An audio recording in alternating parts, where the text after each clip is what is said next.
түүний одоо шилдэг бүтээлүүдийн нэг бол Эмилийн сарна хэмээх бүтээл байгаа. За Эмили бол язгууртан охин. За эцэг нэр төрөө хичээдэг байсан тул тохирох хөргөн олдохгүй байсаар Эмили хадамд гарч чадаагүй. За эцэг нь нарсан гарсны дараа барилгын даамаар Гомер гэдэг залуутай зугаалцах болсонд нь хотын язгууртнууд бол Янкитэй нийлж нэрээ барлаа гэж ихээр шүмжилдэг. Гэтэл Гомер бол үзэгдэхгүй болоод Эмили ч гэрээсээ гарахаа болсон байна. Тэгээд ганцаар зожиг амьдарч байгаад бол нас эцэлдэг. Нас орсон хоног хүмүүс ирж оршуулан байшин савыг нь эргэж үзэхэд хоригын байдлаар засны өрөөнд эрэгтэй хүний цогцос байдаг нь бол энэ зохиолд гарч байгаа. Энэ өгүүлбэрийн талаар их маргадаг одоо маргаанууд их байдаг. Гэсэн хэдий ч өмнөд нутгийнхны анги давхаргын ёсыг одоо өгшөртөл баримталдаг зангийн золиос болсон эмэгтэй эмгэнэлт хувь заяаг харуулсан гэдгээрээ бол бас яг энэ тухайн нийгэм цаг үеийг шүүмжилсэн зохиолууд юм бол бас нэг томоохон том тодрон жишээ нь болж өгч байгаа. За ингээд Уильям Фолкнер бол энэ одоо Эмилигийн сарны зохиолоос ихсүүлээд улаан навчис 1939 онд бичигдсэн бас нэг зохиол байдаг. За энэ бол ерөнхийдөө бас нэг сонирхолтой үзэгдэл нь буюу сонирхолтой дүр зургийг гаргаж ирсэн. Бас л тухайн үеийн нийгэм цаг үеийг шүүмжилсэн. За Индианы омгийн тоглоомч нас бараад их нэрийг нь морийг нь зарцыг нь хамт оршуулах гэтэл зарц нь орхисон байдаг. Толгойлогчийг нь маш мулхуу байсан учраас эцгийнхээ улаан шахаг өмсөх боллоо гэж бол ихэд баярлалаа. Энэ дүр зураг нь юу гэхээр эцгийгээ өнгөрсөн төш эцгийнхээ тийм ээ одоо шаханд дурлаж байгаа тийм шуналтай мулхуу дүрийг илтгэж өгч байгаа. Гэтэл шахан түнд таардаггүй. Тэгээ Индианууд харахгүй бүдүүлэхээс гадна их залхуу хүмүүс байсан гэдгийг энэ улаан навчис зохиолоос харуулж байгаа. За дээрдэх юм уу мөртлөө негрүүдийг өөртөөсөө маш их дурд үздэг. За негрүүд ажил хийх гэж төрсөн хүн бол ажил хийхин төлөө төрсөн биш гэх мэтээр бол энэ одоо ярьцгаажийн зохиол төрслөгддөг. За Фолкнер бол бичлэгээ өрнөц одоо тал нь бол яг энэ одоо зохиолууд дээр гарч байгаа эсгүүдээс бас харагддаг. Учир нь санааг нь шууд тайлбарлахад хэцүүгээс гадна зохиолчийн үзэл санаач бас зөрчилтэй болох одоо байх магадлалтай гэж одоо судлаачид бас дүгнээд байна. Тэгэхээр энэ бүгдээс аваад үзэх юм бол Индиануудыг бол голчлон үзүүлдэг зохиолын эсрэг тэдний муу талыг харуулan өөрөө өөрсдийнхөө мөхлийн шалтгаан гэж одоо хэлэн энэхүү зохиолоор бас маш хүчтэйгээр шүүмжилж өгсөн. За ингээд Уильям Фолкнер бол бас л одоо юу гэдэг юм ээ ер нь бол өнгөт арьстан хараач хүмүүсийн талаа нэлээдгүй ингээд зохиол бүтээл бичиж за тэдгээрийн эрх хэрэгжүүлээний тухай тунгардаг байсан нь бол шүн болоход хэмээх зохиолоос нь харагдаж байгаа. За бас л нөгөө яг эдгээр хүмүүсийн одоо эрх чөлөө зөрчигдөж байгаа гэдэг ч юм уу тийм ээ энэ үйлдэлүүдийг бас ингэж харуулдаг. За мөн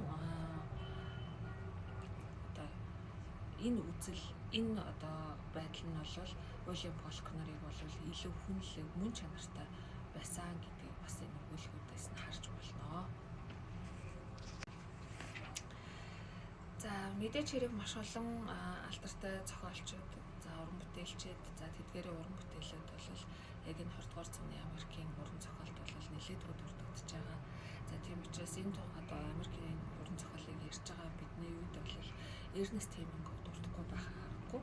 За Эрнест Хемингуйгийн Нантрыг товч танилцуулах юм бол 1899 оны 7 дугаар сарын 21-нд төрсэн Чикаго хотын дүүрэг Ок паркт бол эмчийн гэр бүлд төрсэн байдаг юм байна. Эцэг нь их боловсралтай улс төрч байсан бөгөөд их нь ном уншиж өгөхөөс гадна волончер хийл одоо тоглож одоо тэрийг тоглож сурахыг бас ингэж заасан байна. Эрнест Ок паркын дунд сургуульд сурч байхдаа сургуулийн сэтгүүлд өгүүлэлэг шоглол бичдэг байсан нь бас энэ Хемингуэй одоо тийм ээ зохиол бүтээл тайртай байсан гэдгийг илэрлүүлж байна. За спортын олон төрлөөр хичээлэн багийн ахлагч арга бас нэлээдгүй сонгогдож байсан. Хөдөлгөөнтэй тийм ээ нийгмийн идэвхтэй хүүхэд байсан гэдгийг бас нотолж өгч байна гэж хэлж байна. За энэ утгаараа аваад үзэх юм бол Хемингуэй бол маш их ном уншдаг байсан гэж түүний зохиол намтар одоо бүтээл дурдсан байдаг. За тэрээр анх 1916 онд Индианчуудын аман зохиол дээр үндэслэн монитор шүүсэн зэрэг өгүүлэг бичсэн. За 1917 онд Канзас Daily Star санаад бас ижилд орж ирсэн байна. За дэлхийн 1-р дайнд оролцохоор Европт очсон боловч өмнө нь бокс тоглож байгаад нүдээ гэмтээс учраас хайранд орж чадаагүй гэж үлдчихсэн юм байна. Харин улаан загалмай ангид сайн дураараа хэлсэн 1918 оны одоо 8 онд Италийн Пронтод гэж очсноороо тэнд 7 сар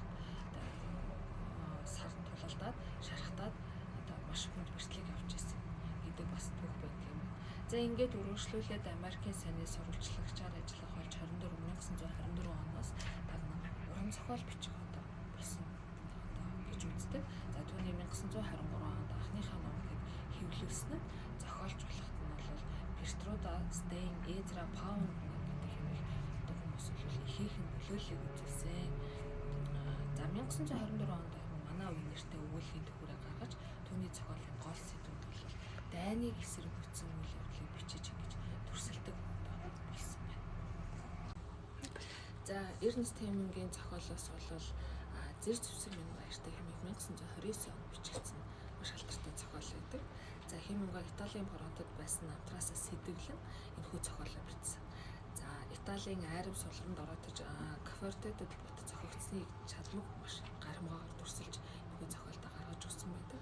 Романы гол баатар нь бол Америкийн офицер Хенри империалист дайныг амшигыг ойлгон инх амьдралд тэмүүлж сэтгэлд хүүхэн Катрины хамтар галын шугамыг хаян одоо явж байгаагаар гардаг. Хенри дайны талбар дээр ах トゥ нараа махан овоо болохыг хараад дайн бол шудраг биш гэдгийг одоо ойлгодог. За мөн шархтан эмнэлэг твтээд буцаач Фронтод очиход түнд өчөг мэдүүлээгүй буудан алхахнаас ял оноосонтой одоо ийм мэдрэмжийг авдаг гэж хэлж байна. Энэ бүгдээс нь үзэх юм бол мэдээж хэрэг тэр дайны үе, дайны фронт дээр үйл явцыг бол энэ дээр маш одоо хурцаар бас шүүмжилж гаргаж өгсөн байна. За үүнээсээ болоод бол тийм ээ зохиолын баатар маань дайнаас зайлсхийдэг одоо зайлсхийж одоо цухтахыг шийддэг.